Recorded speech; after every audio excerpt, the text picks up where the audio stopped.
and welcome back to the Wellness Paradox podcast. I'm so grateful that you can join us on this journey towards greater human flourishing. As always, I'm your host, Michael Stack, an exercise physiologist by training and a health entrepreneur and a health educator by trade. And I'm fascinated by a phenomena I call the wellness paradox. This paradox, as I view it, is the trust, interaction, and communication gap that exists between fitness professionals and our medical community. This podcast is all about closing off that gap by disseminating the latest, most evidence-based, and most engaging information in the health sciences. And to do that in episode 97, we're joined by Dr. Archelle Georgio.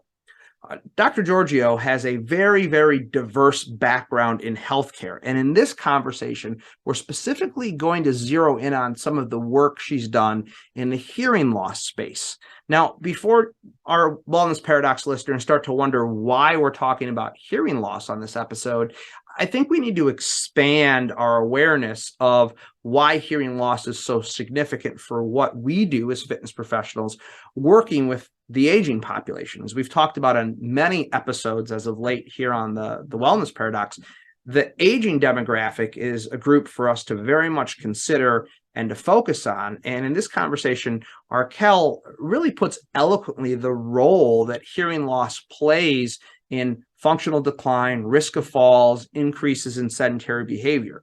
And as I said during the episode, this is one of my favorite conversations to have because I don't know very much about this topic. So I was very much in a learner's mindset and an inquisitive mindset during this entire conversation, even more so than normal. I think you're going to really enjoy her insights and perspectives. We even get towards the end of the conversation into a book she wrote on how to be a strong advocate for your own healthcare. So a fascinating conversation that covers a wide range of topics that are probably fairly novel for most of our audience. Any information we'd like to share with you from today's episode can be found on the show notes page by going to wellnessparadoxpod.com/episode 97. Please enjoy this conversation with Archelle Georgio.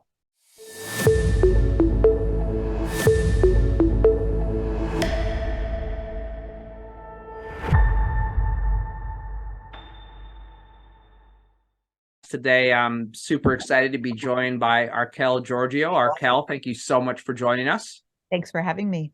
And certainly before we begin, shout out to our mutual friend, Vicky, who was suggesting that you be on our podcast. So Vicky Shepard, thank you so much for making the connection. And I'm excited to dive in this discussion. And as I was just saying before we got on the air, this is one of my favorite types of podcasts to do because I don't really know that much about this topic. So I'm going to be in a very much a learner mindset like much of our audience. But before we dive into this discussion, just tell us a little bit about your background to give us some context.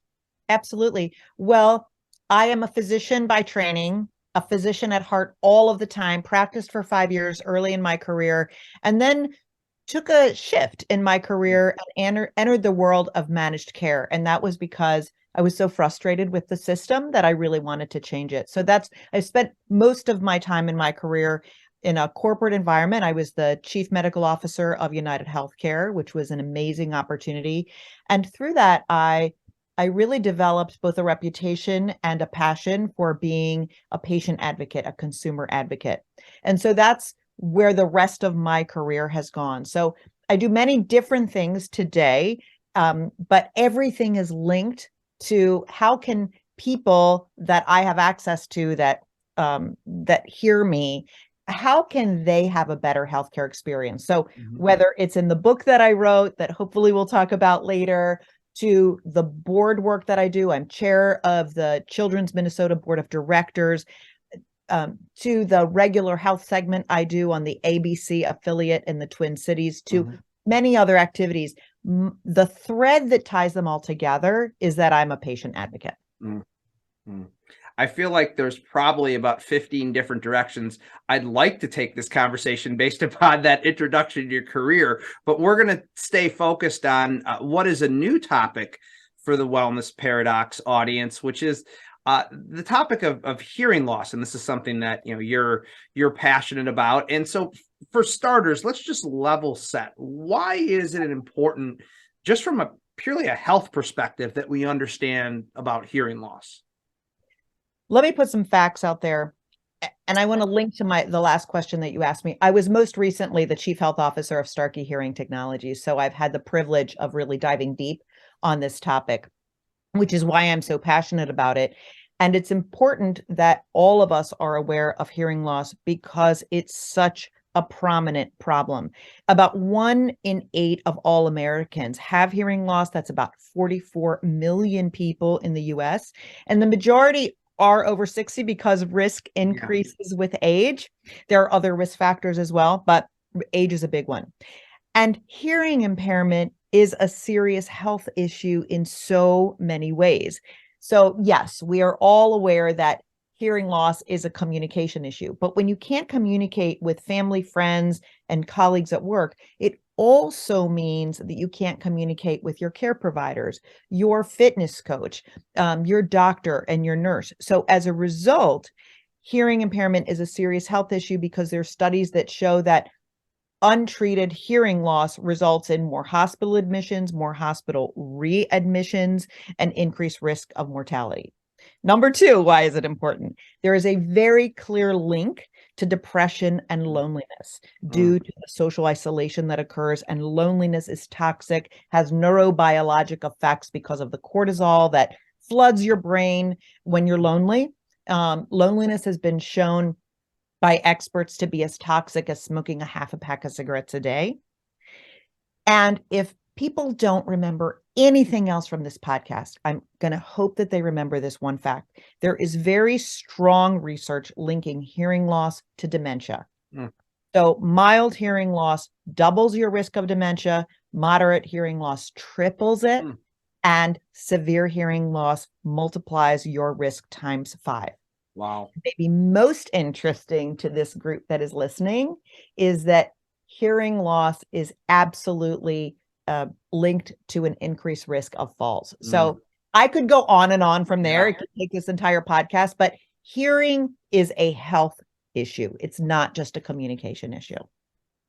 And I love the way you frame that up. And I think it's so important because we in the fitness space, we talk about the role that what we do plays in cognitive improvement, slowing cognitive decline. In fact, just a couple episodes back, we had Ryan Glatt on that talked about your brain on exercise and how powerful what we do can be for that. And I had those statistics that you mentioned. I had absolutely no idea that hearing loss, but it makes sense, was so closely tied to cognitive decline and dementia. Fascinating. So go ahead. Well, I was just going to say that I want to be really clear because I'm so evidence-based that yes, there's a clear link, and the definitive study that will be showing whether or not hearing loss is causal to dementia will be published later this year. The research is coming out of Johns Hopkins and Dr. Frank Lynn's group. He's the foremost researcher on the links between hearing loss and dementia. So I just want to be really clear for your listeners that it's a strong link, lots of research, has not been shown to be causal yet, but all of us think that big NIH-funded study will show that it is causal.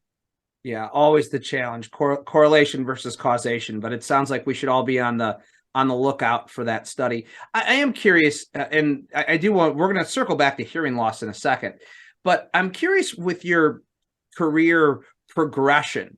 How did you end up progressing from some of the things you mentioned in the intro to your work in the hearing loss space? What led you to that?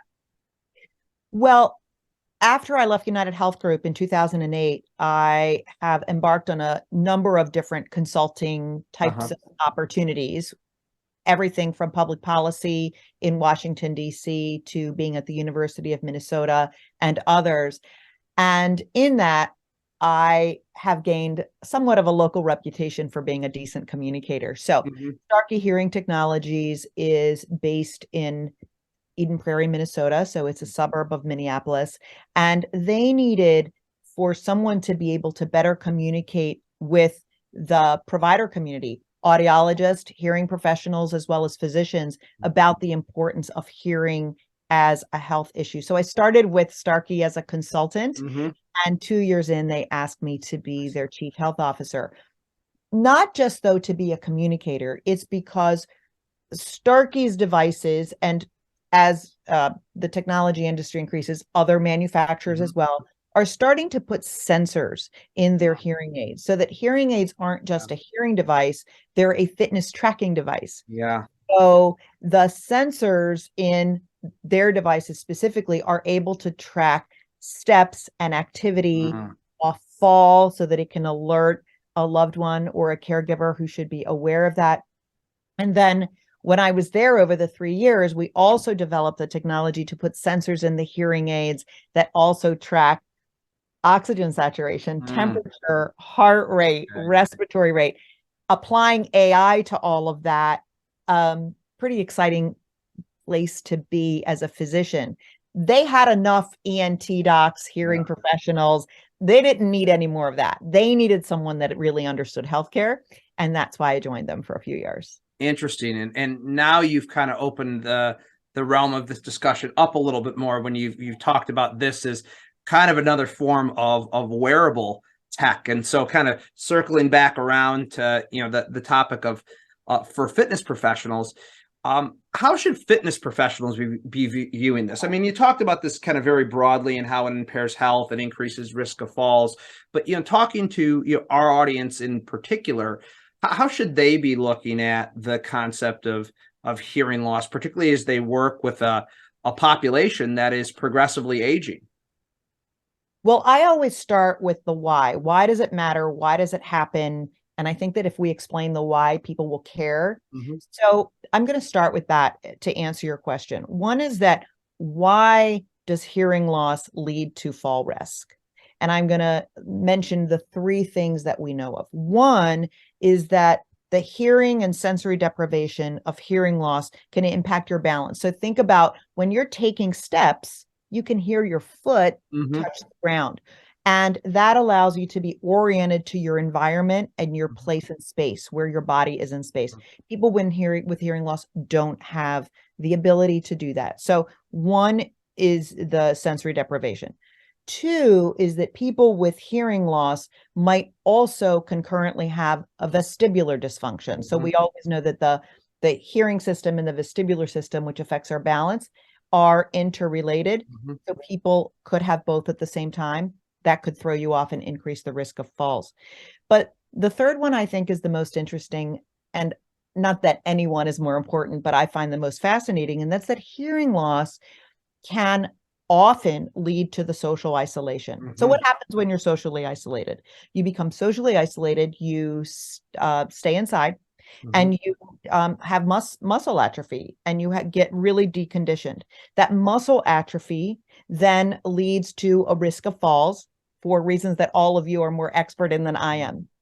When someone has their first fall, they know intuitively that they are at risk for a second fall. So what happens? They get even more socially isolated. They stay inside. They have less contact. They get more deconditioned, and it's this spiral. And I think that fitness professionals need to remember all 3 things, but especially the element of social isolation that results from hearing loss, that results in muscular atrophy, that results in a risk of falls. Yeah, and it's so interesting because we've talked recently on the podcast with Joe Signorelli, who's a noted researcher on power development in the aging population, and so we very much look at the fall prevention as a mechanical issue there. And you're bringing a very different perspective. Where Dr. Signorelli brings the muscles can't produce enough power, the biomechanics just don't support it. You're bringing a very different, but in a very important different perspective, because I think those of us that work in kind of the kinesthetic profession of exercise, we don't immediately associate hearing loss with the risk of falls, just simply because it's not in the academic disciplines that we tend to read and subscribe to. So I love the perspective. Now, you also mentioned, and so I'm curious about it because I wasn't aware of this until you mentioned it. Talk a little bit about the technology that's going into hearing aids in terms of pedometers and step counters and all those things. You made mention to it. Is this a widely proliferated technology within the hearing aid space, or is this something that's still relegated to a few manufacturers? It's emerging, and I would say that Starkey has been the leader in making that technology available in its devices. There are other manufacturers that are starting to dabble in those areas as well. I think Starkey had the first leader advantage.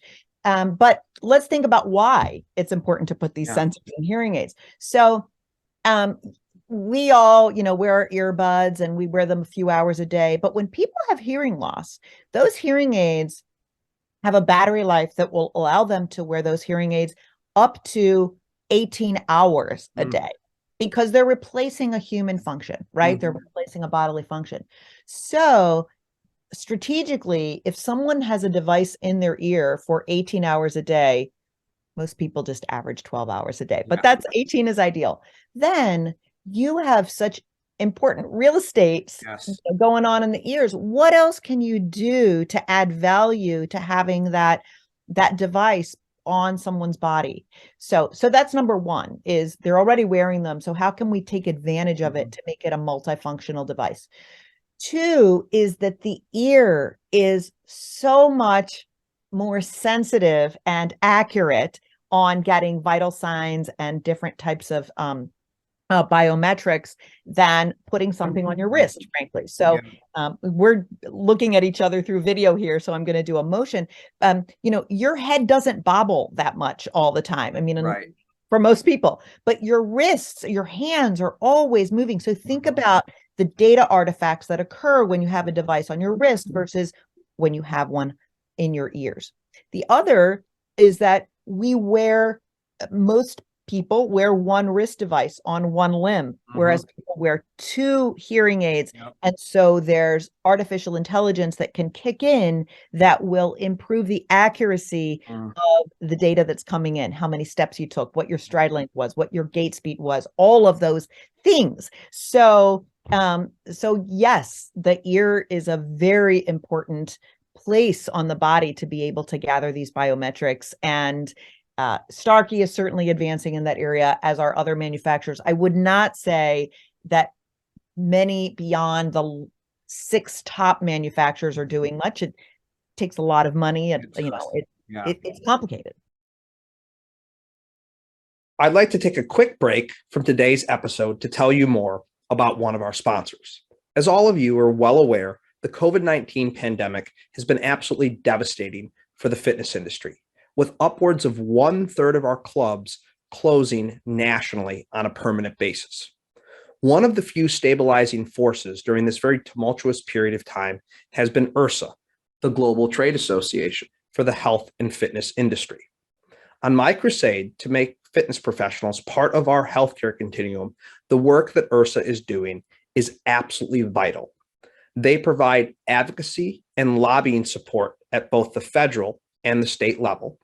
They support state alliances in many ways, and they also provide resources and best practices to club owners, operators, and individual fitness professionals. Indeed, if we are truly going to become part of the healthcare continuum, we must speak with one unified voice. We must have best practices that we implement, and we must come together as an industry to ensure the public, the medical community, and lawmakers hear our message loud and clear, that movement is medicine and it is essential. That is the work that IHRSA is doing. They've recently revamped their membership structure, allowing large clubs, small clubs, boutiques, and individual professionals to join the organization for an appropriate price that allows them to have access to all of these many great resources and allows us to unify and amplify our voice as an industry. For more information on the amazing work that IHRSA is doing, go to their website, IHRSA.org. That's IHRSA.org, IHRSA.org, to look in a little bit further into the work IHRSA is doing to unify our industry, to move us closer to being a part of that healthcare continuum. Now back to today's episode. Yeah. Well, what is so fascinating is that although wearables, your wrist-based wearables have proliferated, I mean, like wildfire, there are so many questions around their accuracy and their reliability. And it's very interesting to hear just even the comment of, hey, you have two measuring devices in this case instead of one. And that makes so much intuitive sense. Yeah, it's fascinating to think how that technology will advance over time. I feel like that's probably another podcast conversation 2 years from now when that technology is even a little more ubiquitous. So, Archelle, let's talk a little bit about some best practices for fitness professionals working with individuals with hearing loss. I mean, I heard you say very early on in this conversation that the patient experience, people having a great experience in healthcare, is what's really motivated you throughout your career. And a lot of what our industry provides is experiential, but part of that comes from understanding the people that we need to be helping. So give us some best practices from your perspective for fitness professionals working with people who have hearing loss. Sure. Well, first of all, what I am jealous of with people in your profession is that those who come to you, by and large, are a captive audience that want to be with you. They trust you. You see them often, and they want you to make them healthier. So leverage that moment of trust to educate them about something be a little beyond what you typically talk with them about that's important to their health. So the first thing that I would strongly recommend is educate your clients, your patients, your clients about the risk of the ubiquity of hearing loss, how we're all at risk for it. 44 million Americans have it, and you're likely to have it as you get older. Yeah. And so just drive awareness, whether someone has hearing loss or not, either they or someone in their family will have it, and it can make a difference. So a first best practice would be to just talk about it as a matter of fact and drive awareness. Two is that if you sense that somebody has any level of hearing impairment at all, to make sure that they recognize that it's easy enough to get evaluated for it. For people that have Medicare, whether you're in a Medicare Advantage plan or traditional Medicare, they pay for a hearing evaluation, and they should go ahead and get it addressed. Your primary care physician does not have the skills or the equipment to measure hearing loss. So I would encourage people to take advantage of this assessment, just like people might want to go get a treadmill to see how their heart is doing, then they should also go get their hearing evaluated. If somebody either clearly has hearing impairment or you sense that they have a hearing loss, they tell you, then really encourage them to think about investing in a hearing aid or some sort of device that's going to assist their hearing, because we know more studies, again, this one again out of Johns Hopkins, shows that people with hearing loss spend 34 minutes more per day being sedentary. Do the math over the course of the year. That is many, many more hours. I think it's about 200 more hours per year being sedentary. Think about the fitness associated with 200 hours per year of more physical activity. So if someone has hearing loss, and then really encourage them to get a device that addresses their hearing loss. And that can range from an over-the-counter hearing device, which just got on the market last October, all the way through to a professionally fit hearing aid device, because there's enough research to show that with hearing impairment that is addressed, you could decrease your risk, or at least slow down your risk of cognitive impairment and the risk of falls. So many people avoid getting a hearing aid because sometimes they're expensive. I get it, but that's not the leading cause of people not getting a hearing aid. It is because deep down, they believe that there is a stigma associated with a device. And ageism is real in our society. It is so real, and it is so unfortunate. However, what I like to emphasize to people is that it's not the hearing aid that is driving stigma or making people treat you like you're older. It's your hearing loss. So when you can't hear instructions, when you have to have people repeat themselves at the dining room table, it's the hearing loss. The hearing aid is a device that can help you combat the ageism that comes along with hearing loss. So really encourage people to get it addressed with a device. And then if they get it, give themselves time to get used to it, because your brain hasn't heard those sounds in a long time. And so it's not like putting on a pair of readers. So encourage them to use them, get used to them. It takes between a month and 3 months to really get comfortable, and they'll enjoy their sessions with all of you more. The statistic that you gave on 34 minutes of increased sedentary time based upon hearing loss per day, the first thing that came to my mind is, the Surgeon General's recommendation of 150 minutes of moderate to vigorous intensity physical activity per week. Not to say putting in a hearing aid is going to get you to that 150 minutes, but certainly it sounds like not having a hearing aid when there is hearing loss is going to make it be a big barrier to getting to that 150 minutes. That is a fascinating statistic. And the other thing you mentioned, and I think in terms of fitness professionals, we think in terms of progression quite often. And you mentioned giving people time to get used to that hearing aid. And I would say that for the fitness professionals who are listening, that certainly means during your sessions as well, because to your point, these individuals are going to be hearing things that they probably haven't heard before in a relatively stimulating environment like a gym. So I think that also probably suggests that fitness professionals should be very aware of the technical complexity of the movements that they're employing as somebody's getting used to their hearing aid, just because the auditory environment is so different. That's a really good point that I never even thought of, that the auditory environment is going to be really unique in when you're seeing your clients.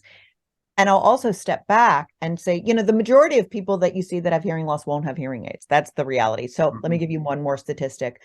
According to the industry survey that's done every year, only 38% of people that are eligible for a hearing aid have a hearing aid.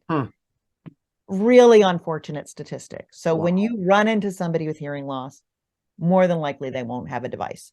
That means that when you're in the gym with them, when you're giving them instructions, that it is very possible that they aren't going to hear you or hear you easily or effectively. So a few best practices for that: be respectful. Don't shout at them.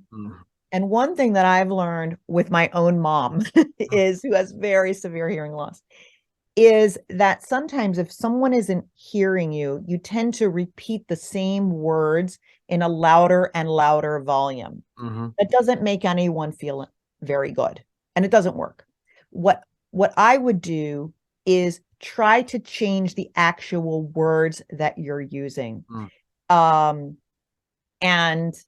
I'm just trying to think of a quick example of an exercise, a word around exercise. So bend your arm versus flex your arm, right? Yeah. Maybe you could try a completely different word. Here's why that's important. All of our words have different sound frequencies. Yeah.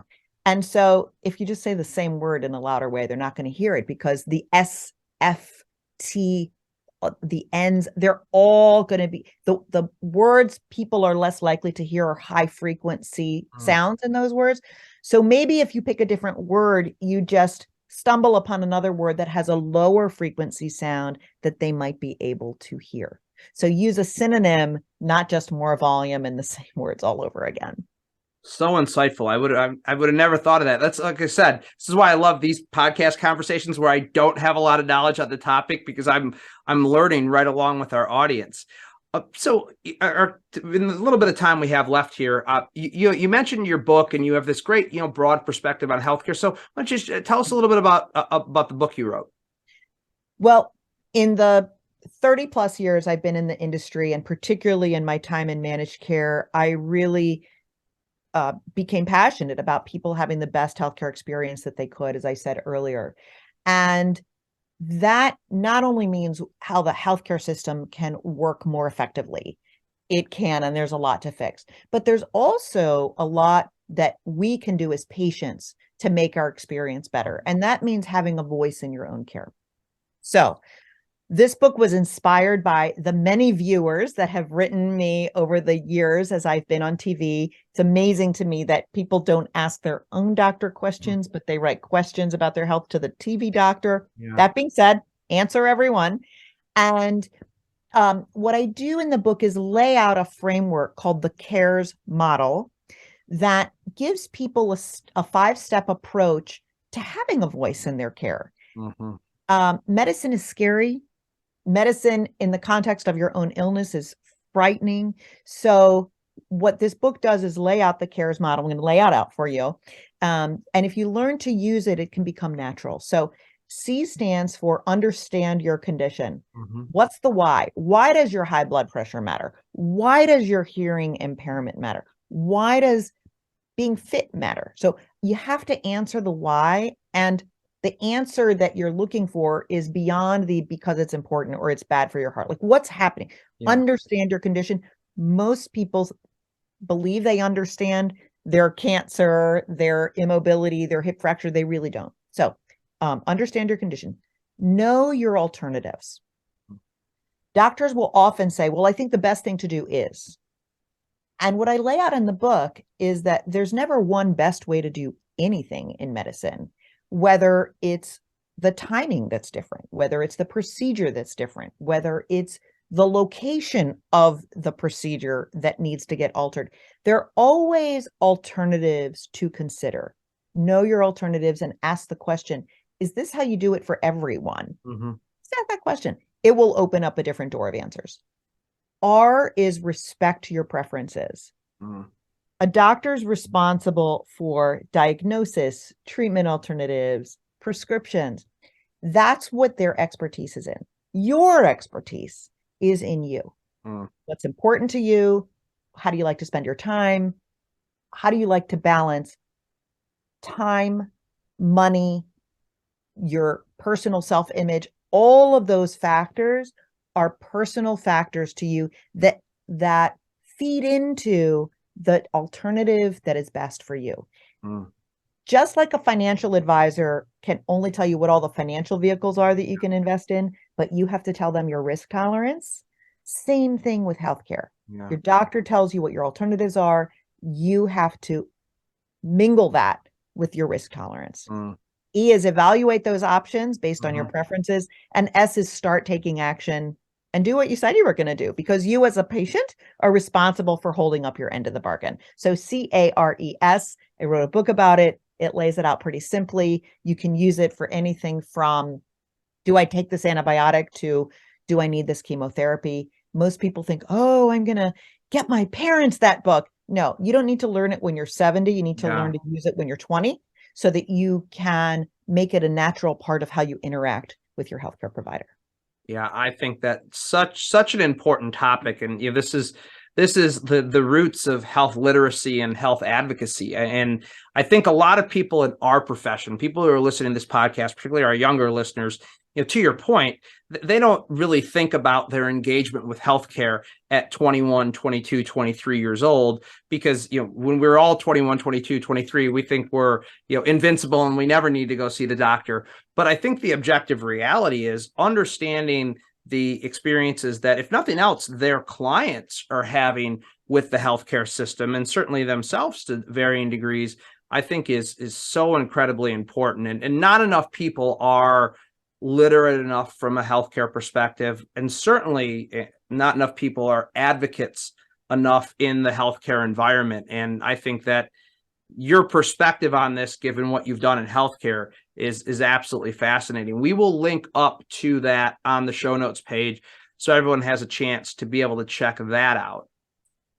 Archelle, we're coming up on time here, and I feel like I probably have about 3 more hours of questions that I could ask somebody like you with your depth and breadth of experience. But I'm very interested to ask you the final question that we end the podcast on in a moment. But before we get to that, other than linking up to the book, is there any one best place for people to go to find out more information about you and all the great work you're involved in?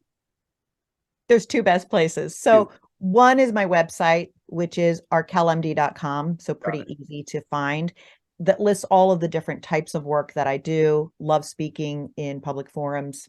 and things like that. Like I certainly do a lot of consulting.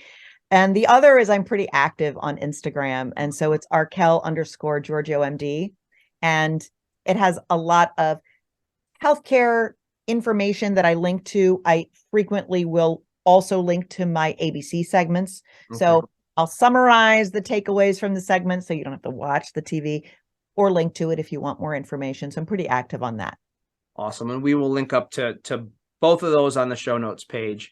So this last question, which I feel like we could probably do an entire podcast on based upon your experience, is around the thesis for the wellness paradox. And I view the wellness paradox as the gap that exists in trust and communication and collaboration between fitness and exercise professionals and the medical community. There's a gap that exists there. From your perspective, if you could give fitness professionals one piece of advice to close off that gap, what would it be? The advice that I would give is to really believe and act on the fact that we are all in this together, regardless of what degree you have behind your name. We are all focused on having a healthier world. It is our world's greatest asset to have healthy communities. And that's what our goal is. So there isn't them and us. And believing in that means acting it out. So when you're a fitness professional and you notice that something's not quite right about someone's health, and maybe something as sensitive as hearing loss, it is your responsibility to address it, to bring it up, of course, in a respectful way. That doesn't mean diagnosing. It doesn't mean overstepping your boundaries. It means driving awareness. And I think that if we all take responsibility for recognizing we're working toward a common goal, and if we can responsibly drive awareness around important issues that are outside of our lane, I think we'll have a better healthcare system. Very, very well said. Archelle Georgio, thank you so much for joining us on the Wellness Paradox. Thank you so much. This is so fun. Well, I hope you enjoyed that conversation with Archelle as much as I did. If you found it insightful and informative, please share with your friends and colleagues. Those shares make a real difference for us.